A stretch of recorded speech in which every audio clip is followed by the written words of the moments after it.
ইতিহাসে এমন কিছু শাসক থাকেন যাদের কৌশলগুলো সেগুলো সময়কে ছাপিয়ে যায়, হাজার বছর পরেও মনে হয় কি দারুণ প্রাসঙ্গিক।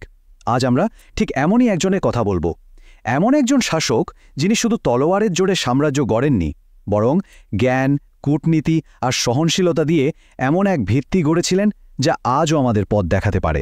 চলুন ধর্মপালের সেই অসাধারণ নীলনকশাটা একটু কাছ থেকে দেখা যাক।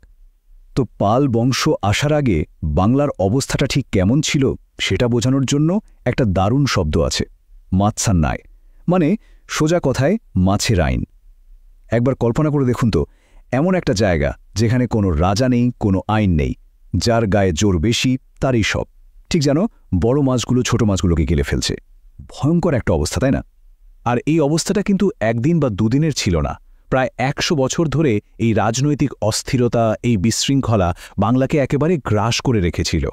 আর এই অন্ধকার সময়ের মধ্যে থেকেই কিন্তু একটা নাটকীয় পরিবর্তনের শুরু হতে যাচ্ছিল। হ্যাঁ, বাংলা তখন ঠিক এমনই ছিল, এক রাজ্যহীন দেশের মতো।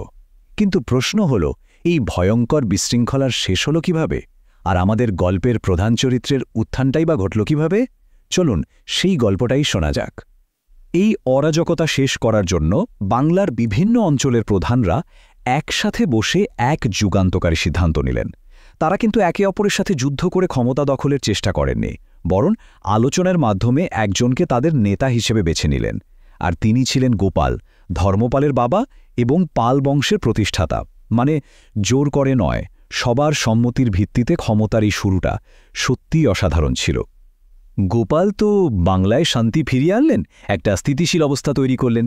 কিন্তু তার ছেলে ধর্মপাল, তিনি শুধু শাসন করার জন্য আসেননি, তিনি এসেছিলেন সাম্রাজ্যের সীমানাটাই নতুন করে এঁকে দেওয়ার জন্য। আর এখান থেকেই শুরু হয় এক সাম্রাজ্য নির্মাতার আসল খেলা। ধর্মপালের শাসনকাল ছিল মোটামুটি ৭৭০ থেকে ৮১০ খ্রিস্টাব্দ পর্যন্ত। তিনি বাবার কাছ থেকে একটা রাজ্য তো পেয়েছিলেন, কিন্তু তার চোখে ছিল এক বিশাল সাম্রাজ্যের স্বপ্ন। তিনি শুধু ক্ষমতাটা ধরে রাখতে চাননি, চেয়েছিলেন একে বহু দূরে ছড়িয়ে দিতে। কিন্তু পথটা একদমই সহজ ছিল না, কারণ সেই সময়ে উত্তর ভারতের নিয়ন্ত্রণের জন্য ৩টি বড় শক্তি একে অপরের সাথে লড়ছিল: পাল, গুর্জর প্রতিহার আর রাষ্ট্রকূট। এই যে জটিল ভূরাজনৈতিক দাবার ছক, একেই বলা হয় ত্রিপাক্ষিক সংগ্রাম। এখানে দেখুন, পরিষ্কার বোঝা যাচ্ছে কার কেন্দ্র কোথায় ছিল আর কে কি চাইছিল। লড়াইটা ছিল আসলে আধিপত্যের, আর বাজিটা ছিল অনেক বড়। এই টাইমলাইনটা দেখলে ধর্মপালের অসাধারণ ধৈর্য আর রাজনৈতিক বুদ্ধির প্রমাণ পাওয়া যায়। দেখুন, তিনি শুরুতে সাফল্য পেয়েছেন, আবার পরাজিত হয়েছেন, কিন্তু কখনোই ভেঙে পড়েননি। প্রতিবারই একটা পরাজয়কে নতুন সুযোগে বদলে নিয়েছেন। যেমন যখন প্রতিহারদের কাছে হেরে পিছিয়ে আসতে বাধ্য হলেন, ঠিক তখনই রাষ্ট্রকূটদের আক্রমণের ফলে যে ক্ষমতার শূন্যতা তৈরি হলো, সেই সুযোগটাকেই তিনি কাজে লাগালেন। এটাই প্রমাণ করে তিনি শুধু একজন যোদ্ধা ছিলেন না, ছিলেন একজন অত্যন্ত বিচক্ষণ স্ট্র্যাটেজিস্ট। কিন্তু ধর্মপালের আসল শক্তিটা শুধু তার সেনাবাহিনী বা যুদ্ধের কৌশলে ছিল না, তার সাম্রাজ্য গড়ার পদ্ধতিটাই ছিল একদম অন্যরকম, বলা যায় বৈপ্লবিক। আর তার প্রভাবও ছিল অনেক দীর্ঘস্থায়ী। চলুন ক্ষমতার সেই অন্য দিকটা এবার একটু দেখি। তার প্রথম আর সবচেয়ে গুরুত্বপূর্ণ কৌশল ছিল জোট তৈরি করা। তিনি শুধু জোর করে রাজ্য দখল করার বদলে একটা প্রভাবের নেটওয়ার্ক তৈরি করেছিলেন। যেমনটা এখানে দেখছেন, তিনি পরাজিত রাজাদের ক্ষমতা থেকে না সরিয়ে তাদেরকেই নিজের অধীনে শাসক হিসেবে রেখে দিতেন। আবার বড় বড় রাজকীয় সভা ডেকে তাদের আনুগত্য নিশ্চিত করতেন। এমনকি কূটনীতিক জোটের মাধ্যমে শত্রুদেরও বন্ধু বানিয়ে নিতেন। সোজা কথায়, তিনি তরবারির চেয়ে সম্পর্ককে অনেক বেশি গুরুত্ব দিতেন। আর তার দ্বিতীয় স্তম্ভ ছিল ধর্মীয় সহনশীলতা। এই যে উদ্ধৃতিটা, এটা সরাসরি তার খালিমপুর তাম্র শাসন থেকে নেওয়া। ভাবুন একবার, নিজে একজন ধর্মপ্রাণ বৌদ্ধ হয়েও তিনি হিন্দু দেবতা বিষ্ণুর মন্দির বানানোর জন্য ৪টা গ্রাম দান করছেন। এটা পরিষ্কার দেখিয়ে দেয় যে তিনি সমাজে শান্তি আর সম্প্রীতি বজায় রাখার জন্য সব ধর্মকে সম্মান করতেন, পৃষ্ঠপোষকতা দিতেন। এই স্লাইডের সংখ্যাটা দেখুন, ২০০। এটা কি জানেন? এটা হলো গ্রামের সংখ্যা। ধর্মপাল সেই কিংবদন্তি তুল্য নালন্দা বিশ্ববিদ্যালয়ের কাজকর্ম চালানো আর তাকে পুনরুজ্জীবিত করার জন্য ঠিক ২০০টা গ্রাম দান করেছিলেন। হ্যাঁ, একটা দুটো নয়, পুরো ২০০টা গ্রাম। আর এখানেই তার তৃতীয় এবং সবচেয়ে দূরদর্শী স্তম্ভটা আমাদের সামনে আসে: জ্ঞানকে শক্তিতে পরিণত করা। তিনি বিক্রমশিলা বিশ্ববিদ্যালয় প্রতিষ্ঠা করেন, যেটা এশিয়ার নানা প্রান্ত থেকে পণ্ডিতদের আকর্ষণ করত। তিনি বিশাল সোমপুর মহাবিহার নির্মাণ করেন, যেটা এখন একটা ওয়ার্ল্ড হেরিটেজ সাইট। আর নালন্দাকে নতুন জীবন দিয়ে তিনি তার সাম্রাজ্যকে একটা আন্তর্জাতিক জ্ঞানচর্চার কেন্দ্রে পরিণত করেন।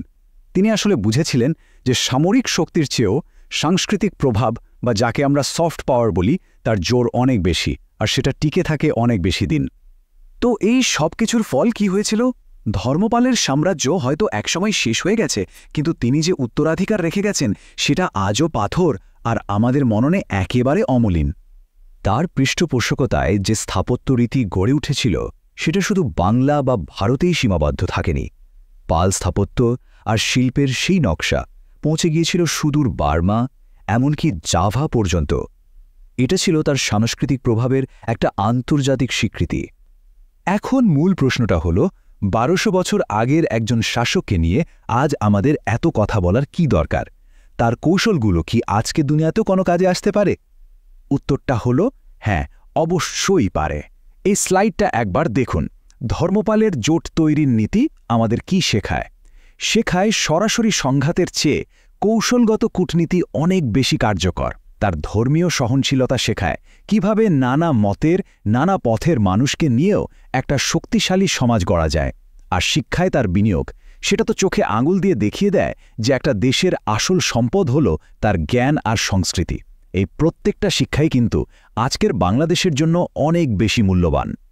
শেষ কথা হল, ধর্মপালের আসল উত্তরাধিকার শুধু একটা ইট পাথরের সাম্রাজ্য ছিল না। তিনি আসলে একটা চিন্তার কাঠামো, একটা টেকসই রাষ্ট্র চালানোর নীল নকশা তৈরি করে গিয়েছিলেন। এমন এক নীল নকশা যা আজও নেতৃত্ব, কূটনীতি আর দূরদৃষ্টির এক অসাধারণ উদাহরণ হয়ে আছে।